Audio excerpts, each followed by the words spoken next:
Welcome to the Williamsville Public Library Museum. Today is Monday, September 18th, 2023, and we're here talking to Harold and Carol Carter about some of their reflections, their time living here in Williamsville, how things have changed, how they've stayed the same, and maybe a little bit of look forward. Just starting with how things have changed. You've been here both for several years. How do you think Williamsville's changed, or how do you think it's stayed the same as it's grown?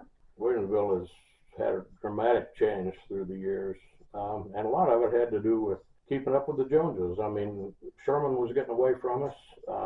The high school was here. Some down there thought it should be in Sherman. I've had discussions all through the years with my friends in Sherman that had different opinions. I think we have pretty well proven now that they are where they should be, and it's a tremendous school district. We're so impressed with the fact that through the years, all of our kids' classmates and friends come back. That's what's really been fun, because kids that Chris would compete against in Athens, Elkhart, different locations, they're moving to our school district. Because of the school. Yeah, so it's funny when you were used to seeing them with their colors on, and now they're wearing purple and gold. So we kid them about that. So you think it's worked out well having all of the Sherman and Williamsville kids go to grade school in Sherman and then come to Williamsville for junior high and high school? I do. We had our thoughts back when it was being formed with the grade school. Because it was happening when, especially Penny. Yeah.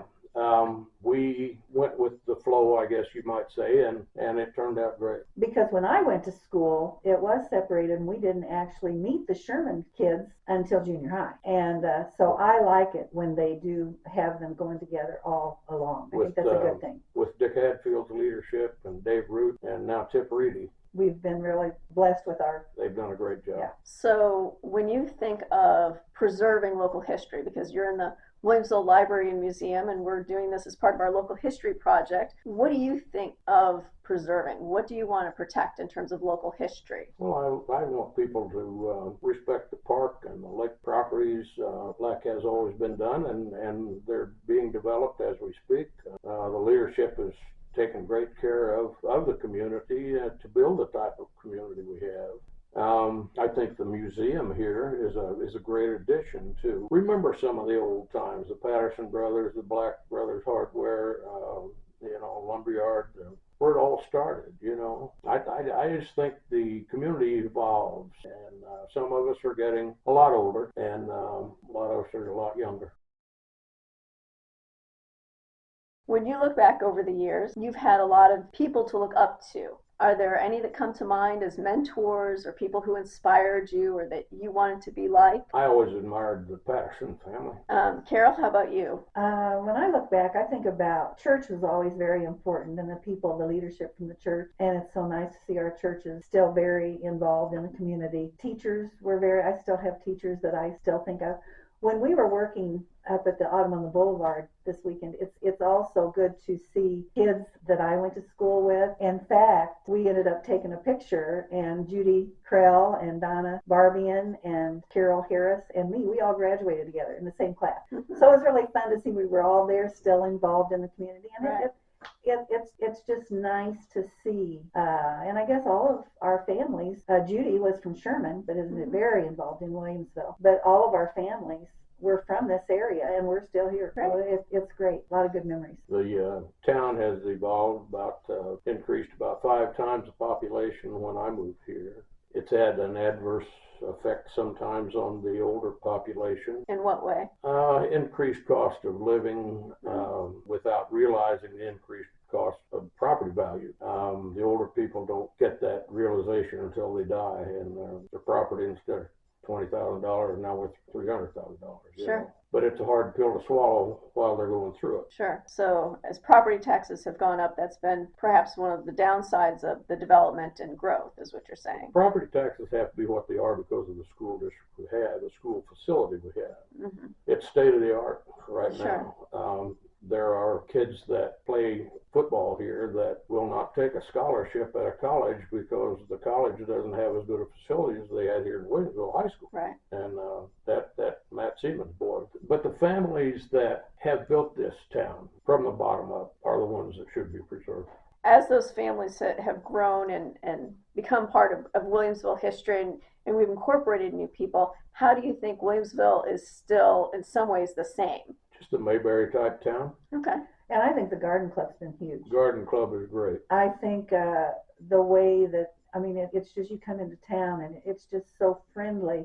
People who come from out of town and, you know, they'll say, wow, this is really a neat town. And it's had a lot to do with the people who are here are just like having this building built and having the school built. Things that are happening are such an important part of the village to keep it. Still seems like a very hometown type place, but updated. Right. Okay. Even though we lost our grocery store years ago, we roll the punches and life goes on. And being right on the interstate, we're so close to everything. When you look back and you're thinking about, as we talked about families and people you've looked up to and organizations you've been involved with, what are you most proud of? Growth of the village. So the growth of the village, the way it's grown, the way it's still stayed at its heart, to still be a small town, even as It's still grown. a small town with really, really good facilities. The park, the lake, the school, the library, you know. And I still think of people that we talk to and kids and all who want to come back. Right. That's what I think is cool. Yeah, that You know, when they really want to come That's back to commendable. Williamsville. Mm-hmm. and not just Williamsville, but Sherman. And Sherman, Sure. the area. Sure. Yes. Yeah, between the two communities, I mean, we've just got a tremendous amount of people that graduate here, go off, get a job, do something else, or come back and build a house. And that's what I think is Yeah. really important. So obviously the Williamsville-Sherman area has its own legacy. You two personally have your own legacy. What do you want people to remember about Harold and Carol when they think about the two of you and your family and your businesses? I want them to think of the think of. future. And do you have any? We've dealt with the past. Okay. We've made a future for ourselves, and through the years, maybe produce something that someone else enjoys. Kind of going back to setting the foundation. But what I look at too is, again, family is like my top priority, and I want to see other families, you know, and them appreciate Williamsville and come back and really enjoy what has been here. And you know, we've had family here forever. For them to know how important it is, and I think they do. I think they realize Williamsville is an important place and a beautiful place. Carol's family goes back to the late 1800s here. Yeah. So you mean forever? Yeah, long time. When you think about that and the next generation, and Harold, you mentioned, you know, think of the future, what do you have in terms of words of wisdom? You've had a lot of experience personally and professionally in this community. What words of wisdom do you have? What advice do you have for the next generation as they're moving forward? Well, I really, as she mentioned before, we're really happy that Matt Seaman is now involved. And he kind of grew up with us, worked for us and with us. And Friends of Chris. I think Chris, I think they're the future. But when you think of like kids that are in high school today, you think of how Williamsville has changed, obviously, from when you were in high school here. Do you have any advice for the kids that are in high school or college as they're moving forward and trying to think what they should do, how they should raise their families, or what they should do in terms of careers or starting their own businesses? I hope the way the world is changing, I hope Williamsville will stay with their morals and with their family-oriented ways. To me, that's very important. Okay. Another thing that I wanted to mention, you were talking about the village. Of course, we're in the tree business, but trees and all of that, to me, keep that going. Keep it looking like a nice place to live, and with the trees and flowers. And I drive through town and I can see so many things to be proud of, but I was just part of it. You know, everybody else. there's been a lot of input in the village, lots of input to make it what it is. So a lot to be proud of. Yes, I think so. All right. Is there anything else we haven't talked about that you'd like to mention about Williamsville? Anything else you'd like to add? It's been a lifetime. Lots of years, lots of memories. Well, then I really appreciate your time, Harold and Carol. Thanks for coming in. Thanks for joining us. Appreciate it. Thank you.